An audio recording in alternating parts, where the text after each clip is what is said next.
Le 16, ce sont des nantis qui s'apprêtent à faire grève ce soir, Frédéric Armel. C'est terrible, j'aime pas dire ça de travailleurs, mais c'est la réalité. Et c'est terrible l'information parce qu'on vient d'écouter les infos, le flash. On voit cette agricultrice en larmes face au Premier ministre qui ne gagne quasiment rien, qui bosse. Alors les horaires décalés, je peux te dire dans l'agriculture, mais c'est la vie quoi, c'est tout le temps. Voilà, donc et d'avoir des contrôleurs qui sont extrêmement bien payés avec de l'argent public, parce que c'est de l'argent public. Hein. La SNCF est une entreprise publique, hein, enfin et puis une entreprise qui qui bénéficie à plusieurs reprises de financement public, c'est-à-dire avec les impôts, parce que régulièrement, nos impôts épongent la dette de la SNCF. Donc après, quand on nous dit « oui, la SNCF a fait 2 milliards de bénéfices cette année », ouais, mais enfin, mais combien de milliards on a remboursé de dettes avec nos impôts? Et en plus, et après, le prix que payent les usagers, parce que c'est cher. Et d'ailleurs, on a appris que le TGV, le Ouigo, enfin l'Inouï allait augmenter encore de 5 ou 7%. Quoi. Donc là, c'est plus possible.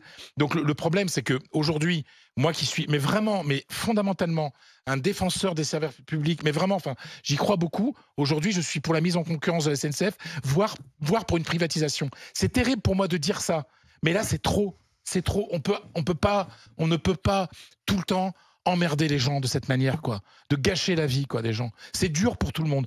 Il y a des gens, puis qu'on me parle pas simplement des gens qui vont à la montagne, parce que c'est un minimum de la population. 10% des Français. Mais c'est un minimum. Les gens qui vont prendre quelques jours de vacances, là, bah, ils vont aller en famille, il y a des enfants divorcés, par exemple. En France, il y a beaucoup d'enfants, d'enfants divorcés, et qui vont chez leur père ou chez leur mère, qui vont pas pouvoir prendre le train, parce qu'en plus, quand t'es un adulte, t'arrives toujours à te débrouiller, blablacar, ou ce que tu veux. Pour un gamin, c'est très compliqué. Non, mais c'est vraiment dégueulasse, en fait. D'après un dossier du Figaro qui a été publié ce matin ou hier, depuis 2018, chaque année, depuis 2018, il y a eu au moins, en moyenne, 1 mois de grève à la SNCF. Ah, c'est un problème. Chaque année. C'est un problème. C'est vraiment un problème parce que c'est. Mais en plus, le problème, et je suis en terminale là-dessus, c'est que ça ne s'arrête jamais, en fait. C'est-à-dire que même si aujourd'hui la direction de la SNCF accepte les revendications de ses contrôleurs, dans un an, ils feront grève pour demander plus. Nesrine Slaoui. J'ai écouté, tu vois, sagement. Je l'ai laissé parce qu'évidemment, je suis d'accord sur rien du tout.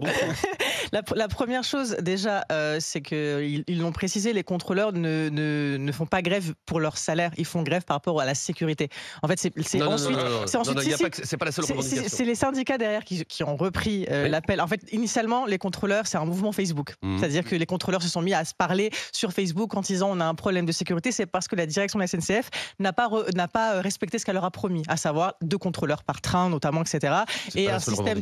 Voilà, c'était les revendications initiales. Donc c'était vraiment un mouvement des contrôleurs eux-mêmes. Ensuite, les syndicats rentrent parce que c'est comme ça que ça fonctionne aussi en France, les mouvements sociaux, c'est que les syndicats viennent porter la parole de leurs salariés. Et effectivement, les syndicats ont demandé cette question de prime, mais c'était pas leur revendication essentielle. Et quand on les écoute, surtout ils racontent le fait que les horaires décalés, le fait de travailler le week-end, la nuit, etc. C'est très épuisant pour eux. Et pour parler de la rémunération sur le fait qu'ils sont des nantis ou pas, effectivement, il y a beaucoup de chiffres qui sortent. On dit aussi qu'ils gagnent 700 € de plus en retraite que la majeure partie des Français. Mais en fait, c'est le métier où il y a le plus d'écart entre le dernier salaire et le versement de retraite, pour ce qu'a dit Paul, à savoir cette partie de 40% de la rémunération qui sont des primes. Donc soit, en fait, c'est une question une partie des primes est prise en compte. C'est 25%.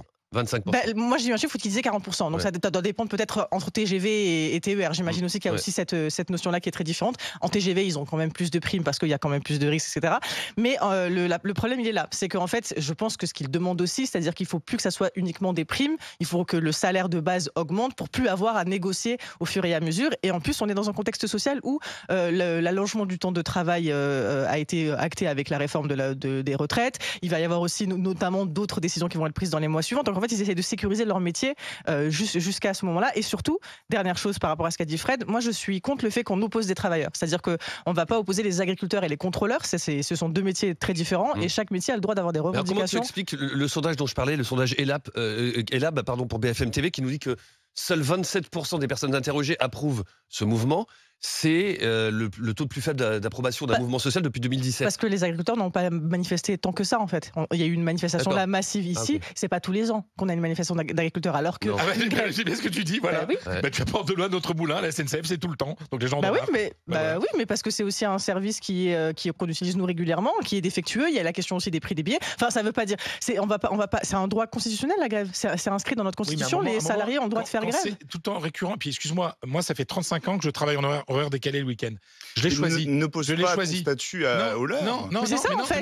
mais j'ai choisi. C'est-à-dire que Mais- quand tu décides, aussi, on excuse-moi, mais voilà, tu acceptes les règles. Si tu choisis d'avoir une certaine sécurité de l'emploi, parce que quand tu as la SNCF, tu as une sécurité de l'emploi, tu sais très bien Mais là, que tu vas monter dans c'est un mauvais discours. tu que sais tiens, très bien que Fred. tu vas monter dans un train et tu sais bien que si tu es contrôleur C'est un mauvais SNCF, discours. tu vas travailler le soir et tu vas aussi travailler le week-end. Ça ne sert à rien. On n'a pas changé sert à leur rien d'argumenter manière comme de ça. travailler. Non, hein. Pierre Rondeau, Ça ne sert à rien, je suis désolé.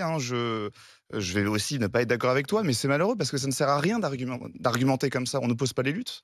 On n'oppose si. pas, on n'oppose pas les travailleurs, on n'oppose pas les salariés, on n'oppose pas les agriculteurs avec les cheminots.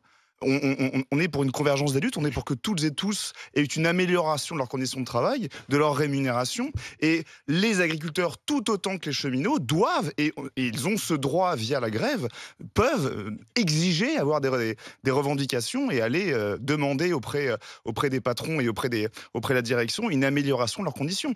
Et les agriculteurs, tu le disais Rémi, 70% pour les cheminots sont contre, enfin les Français sont contre cette grève, et pour autant les agriculteurs, on avait un soutien populaire. 87%. On est directement touché. C'est ce qui avait été précisé et présenté dans le reportage du Mais journal. attention, c'est encore une fois, je le précise, c'est le plus faible soutien pour un mouvement social, toute revendication confondue depuis C'est vrai. 2017. Mais c'est censé déranger Et tu rajoutes aussi, à un ça mouvement le social. fait qu'il y a Non, les il y a vacances déjà eu des scolaires. mouvements. Je veux dire, jamais Rémi, un mouvement social à la Rémi, SNCF n'a été aussi. Tu rajoutes à ça mais que c'est- c'est les vacances scolaires, tu rajoutes à ça que tel que c'est présenté dans l'émission 3 000 € départ à 57 ans la retraite, et sont-ils démentis? Forcément, le Français moyen qui gagne 1 800 € par mois et qui découvre que quelqu'un part à la retraite à 57 ans avec 3 000 € par mois, il va être dégoûté. 2005. Là, on C'est oppose. 3 000 bruts, 2005. Oui, voilà, mais on oppose finalement les salariés, on est plutôt pour la convergence des luttes, et surtout, on ne raisonne pas par le pire. C'est pas parce que des gens malheureusement touchent le SMIC que tout le monde devrait toucher le SMIC. Au contraire, il faut se dire que les gens qui touchent le SMIC devraient eux aussi se battre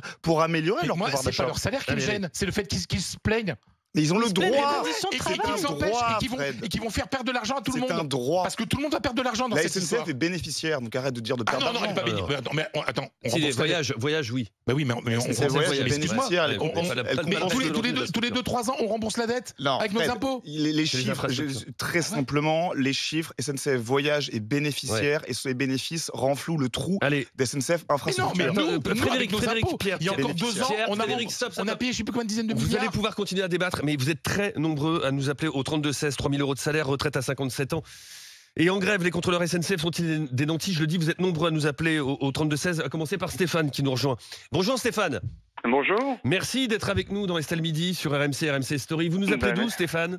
De l'Essonne, pardon. D'accord, De département de Broglie, en l'Essonne. Essonne. Ok, on est en région parisienne. Vous faites quoi dans la vie? Vous êtes contrôleur TGV, je vois. Exactement, contrôleur TGV. Vous serez en grève à partir de ce soir?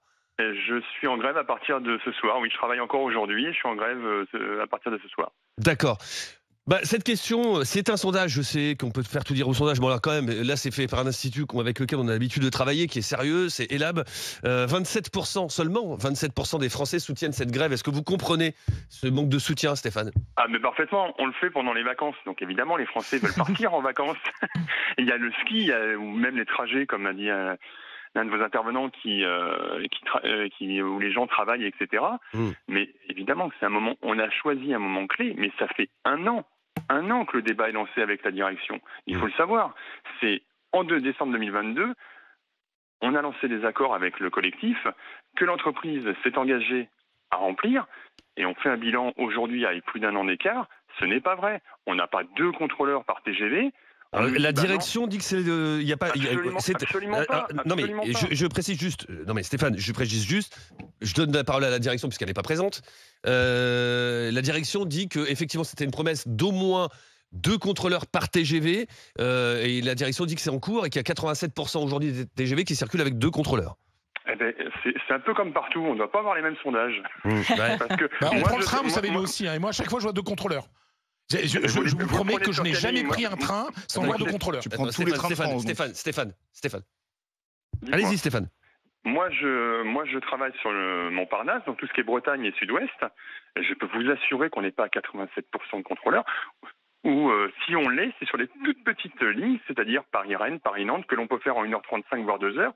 Dès qu'on s'éloigne et qu'on va jusqu'à Hendaye, Quimper, Brest, on est tout seul.